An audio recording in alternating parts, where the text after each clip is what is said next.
تو آج نواز شریف صاحب کی بیٹی پر لاگو کیوں نہیں ہوتی؟ نواز شریف صاحب کی بیٹی پارٹی کی لیڈر بھی ہیں، وہ پارٹی کو لیڈ بھی کرتی ہیں، وہ جلسوں سے خطاب بھی کرتی ہیں، وہ لوگوں سے بھی ملتی ہیں۔ آج بھی اس وقت، آج جب میں آپ سے مخاطب ہوں،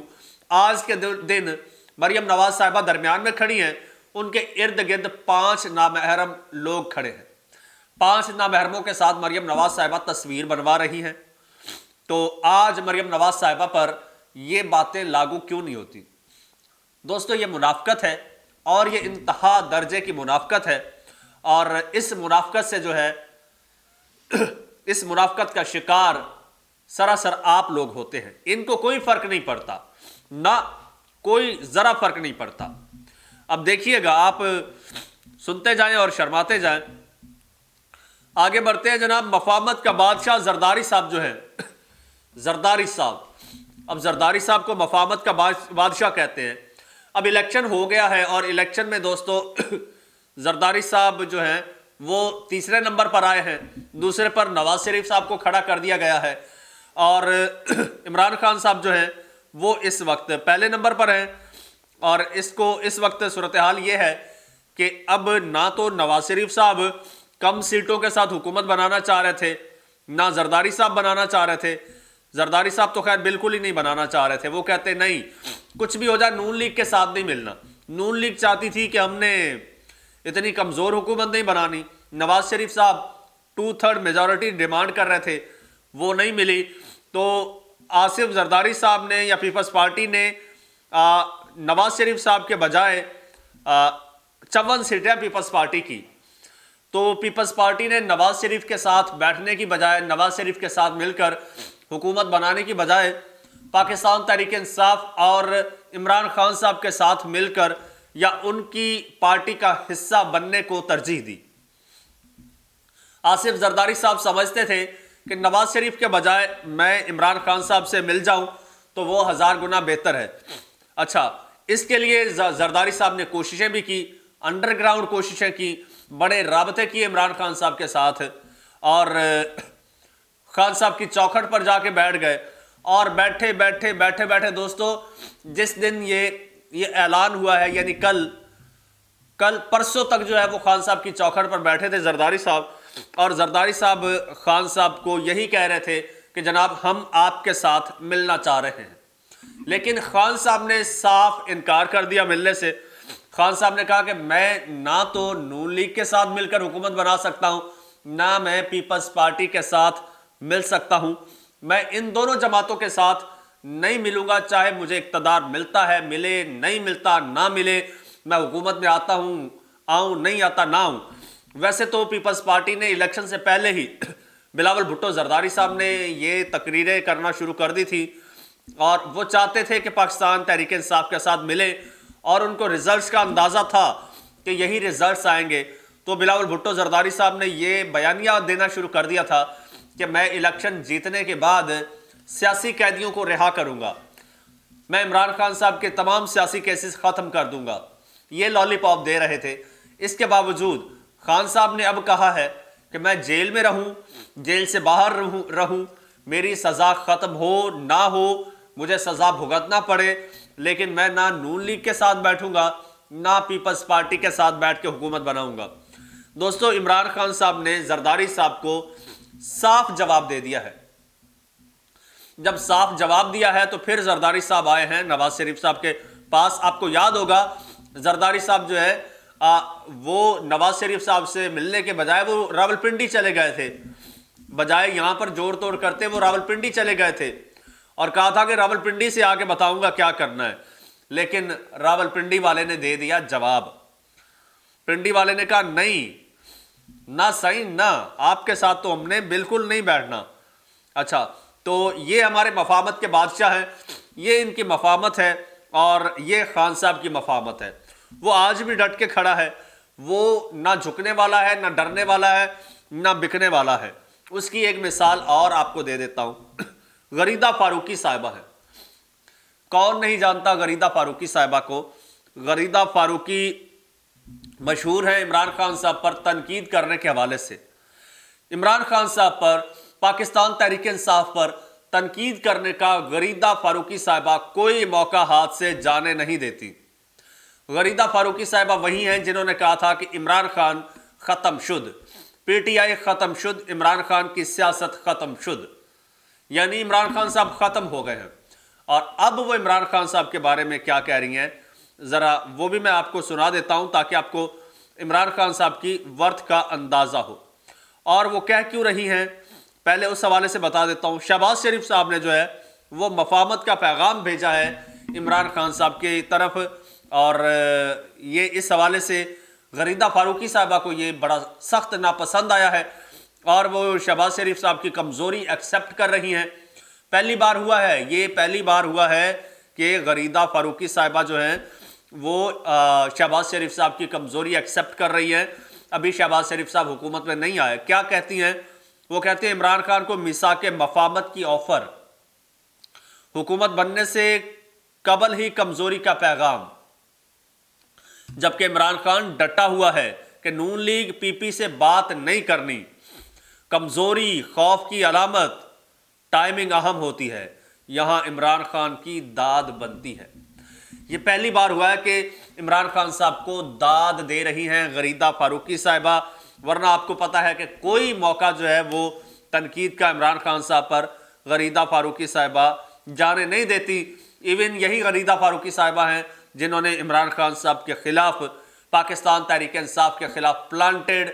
سرویز کیے، جن کی ویڈیوز بھی وائرل ہوئی، کلپس وائرل ہوئے، اور آج بھی وہ جو ہے وہ شخص وہ ڈٹ کے کھڑا ہے، ڈٹ کے بیٹھا ہے، اور نہ کسی سے ڈر رہا ہے نہ جھک رہا ہے، اور سب کو آگے لگایا ہوا ہے، بلکہ یہ کہہ لیجئے۔ تو یہ صورتحال ہے، اور اب اگلی خبر آپ کے ساتھ شیئر کرتے ہیں، وہ یہ ہے کہ پاکستان تحریک انصاف کو آپ کو پتہ ہے کہ ان کے جتنے بھی ممبرز ہیں وہ سارے آزاد ہیں، ان کو آزاد کہا جا رہا ہے۔ ویسے تو وہ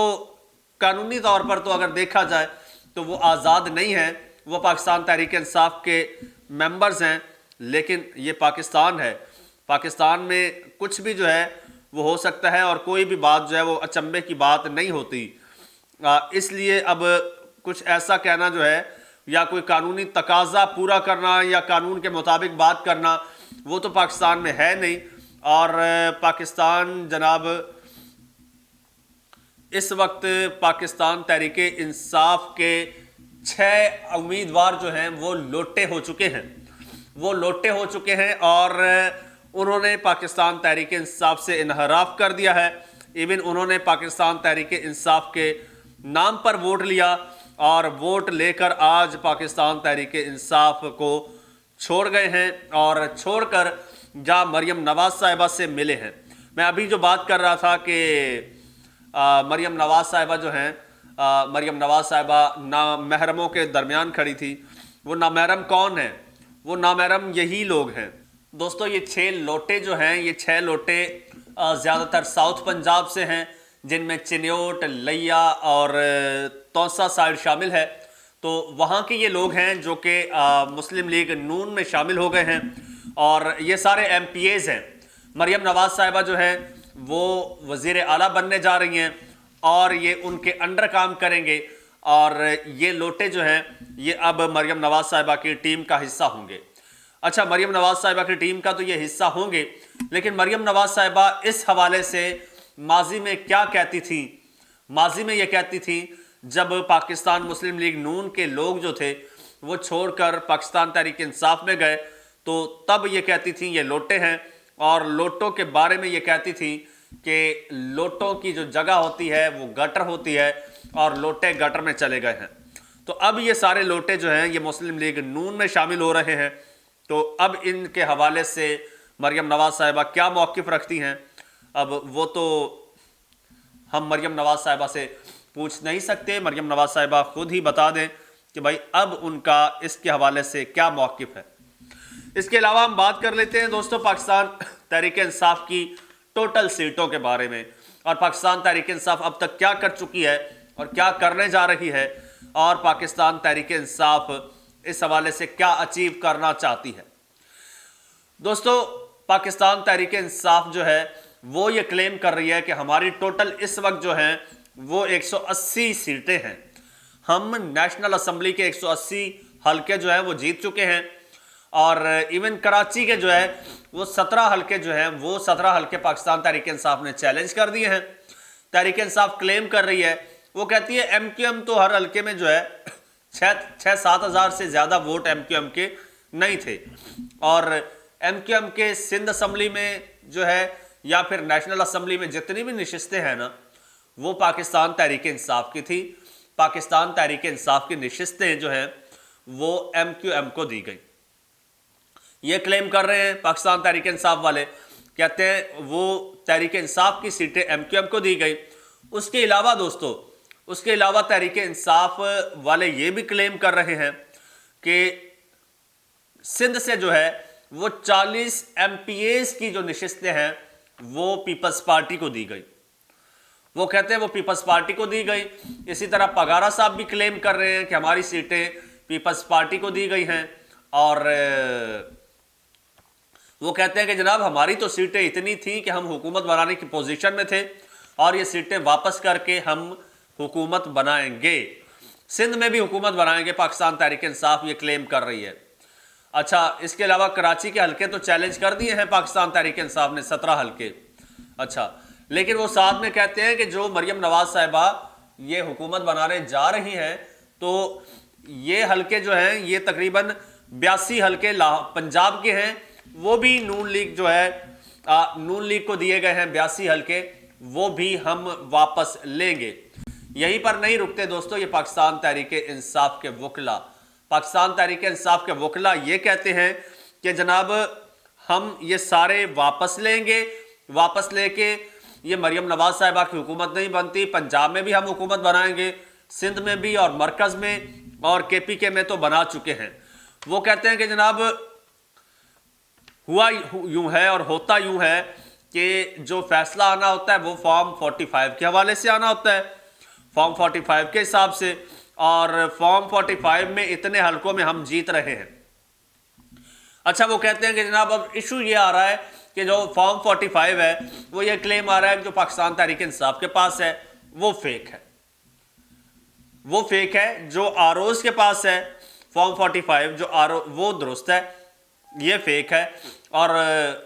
آروز نے جو ان کے پاس ہے اس بنیاد پر فارم 47 جو ہے وہ ایشو کیا ہے، اور یہ 45 جو ہے یہ فیک ہے۔ تو تحریک انصاف والے کہتے ہیں جناب ہر حلقے میں،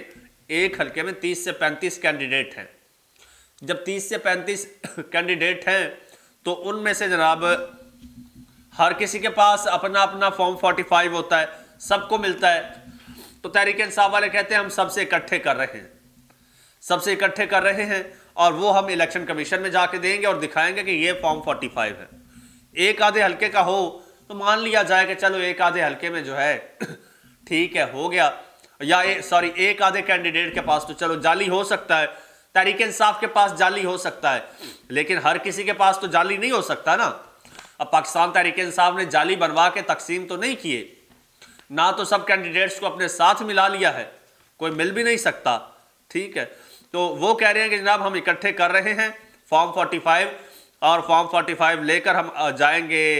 الیکشن کمیشن میں۔ کچھ حلقے انہوں نے چیلنج کر دیے ہیں، مزید جو بچے ہیں جو رہتے ہیں وہ بھی پاکستان تحریک انصاف یہ کہہ رہی ہے کہ ہم وہ بھی چیلنج کریں گے، اور وہ چیلنج کرنے کے بعد جو ہے ہمیں اپنی 180 سیٹیں وفاق کی بھی مل جائیں گی، 82 سیٹیں کم از کم پاکستان مسلم لیگ نون کے پاس پنجاب اسمبلی کی ہیں وہ بھی ہم واپس لیں گے۔ اچھا، تو یہ وہ بڑے اس وقت جو ہے نا پاکستان تحریک انصاف والے بڑے کانفیڈنٹ ہیں، وہ کہتے ہیں یہ تو ہم واپس لے ہی لیں گے۔ اور پاکستان تحریک انصاف کے جو وکلا ہیں، سب سے بڑا جو پاکستان تحریک انصاف کو ایڈوانٹیج ہے عمران خان صاحب کو، وہ یہ کہ اس وقت عمران خان صاحب نے بڑا زبردست فیصلہ کیا تھا کہ ٹکٹیں وکلا کو دی۔ اب وکلا جو ہے وہ عمران خان صاحب کے ساتھ کھڑے ہیں، اور دوستو دیکھو جو اب تک جو لوٹے ہوئے ہیں نا، جو اب تک لوٹے ہوئے ہیں ان کا کوئی بیک گراؤنڈ اتنا صاف نہیں، اچھا نہیں ہے، لیکن بس غلطی ہو گئی، کچھ مجبوریاں تھیں پاکستان تحریک انصاف کی کہ ان کو ٹکٹ دینا پڑا، اور انہوں نے اپنی اصلیت دکھا دی اور اپنی اصل جگہ پر وہ پہنچ چکے ہیں۔ وکلا کہیں نہیں گئے، وکلا آج بھی ڈٹ کر کھڑے ہیں پاکستان تحریک انصاف کے ساتھ، عمران خان صاحب کے ساتھ۔ نہ صرف کھڑے ہیں بلکہ ان کے لیے لڑ رہے ہیں۔ ہر فورم پر، ہر محاذ پر پاکستان تحریک انصاف کے وکلا لڑ رہے ہیں۔ اچھا، اور شیر افضل مروت صاحب نے ایک اور انکشاف کیا ہے اور دعویٰ کیا ہے، وہ یہ کہتے ہیں کہ جناب 7 حلقے جو ہیں وہ ایسے ہیں، 7 حلقے جن کے فارم 47 میں بھی پاکستان تحریک انصاف جیت چکی۔ فارم 45 کو چھوڑے، فارم 47 میں بھی پاکستان تحریک انصاف جیت چکی تھی، لیکن پھر کیا ہوا؟ پھر وہ فارم 47 ریوائز کر دیے گئے، وہ واپس لے کے نئے فارم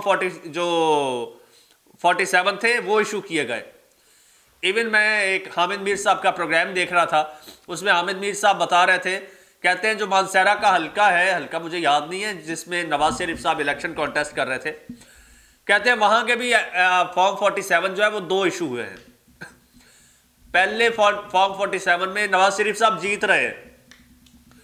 پہلے فارم 47 میں نواز شریف صاحب جیت گئے، پھر اس کو ہٹایا گیا، پھر نیا آیا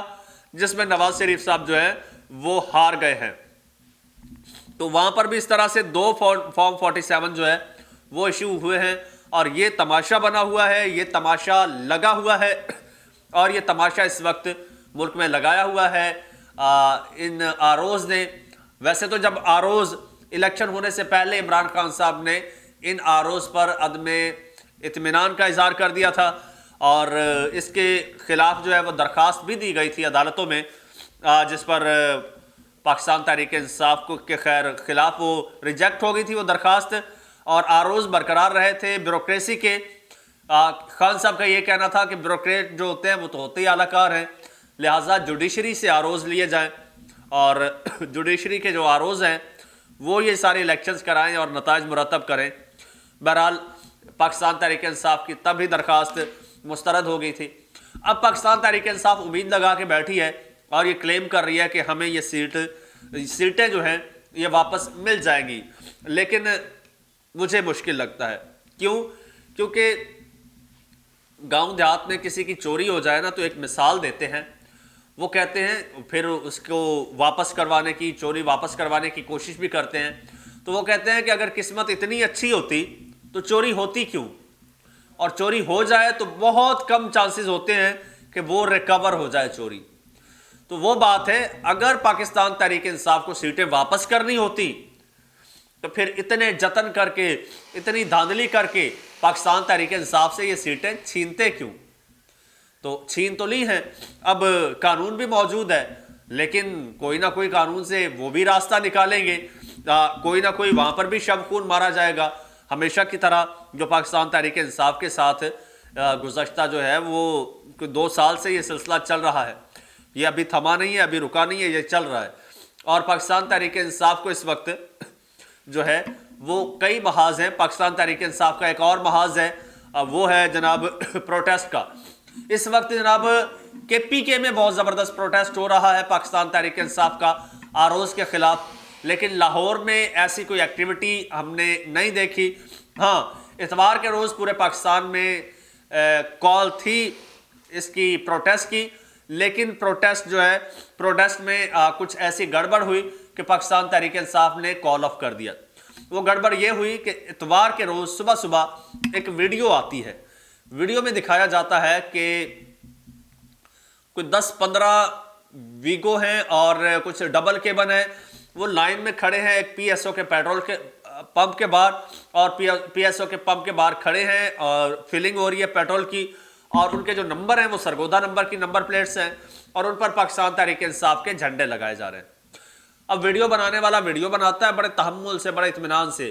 وہ کہتا ہے جی یہ دیکھیں، یہ سرگودا نمبر کی یہ پک اپ ہیں، یہ ویگو ڈالے ہیں،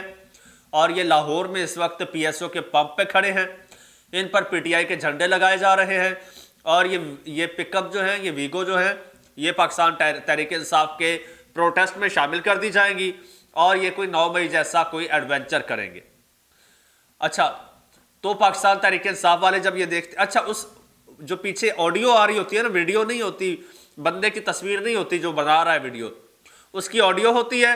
اور اس کی آڈیو کو فلٹر کیا ہوتا ہے، فلٹر کر کے آڈیو چینج کی ہوتی ہے جیسے پہچاننے میں نہ آئے۔ تو وہ آڈیو جو ہے، وہ ویڈیو سرکولیٹ کرتی ہے، وائرل ہوتی ہے، تحریک انصاف والے کہتے ہیں جی ہم دھرنا یہ پروٹیسٹ کال آف کرتے ہیں، پر پروٹیسٹ نہیں کرنا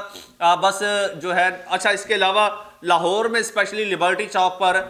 ہزاروں پولیس اہلکار پہنچ جاتے ہیں پروٹیسٹ کو جو ہے وہ روکنے کے لیے۔ اچھا اس حوالے سے محسن نقوی صاحب جو ہے ان کا بھی ایک بیان آتا ہے جو کہ اس وقت تک غیر قانونی نگران وزیر اعلیٰ پنجاب ہیں، ان کا بیان آتا ہے کہ جناب یہ ایک اور 9 مئی جیسے واقعے کی پلاننگ ہو رہی ہے، منصوبہ بندی ہو رہی ہے اور ہم اس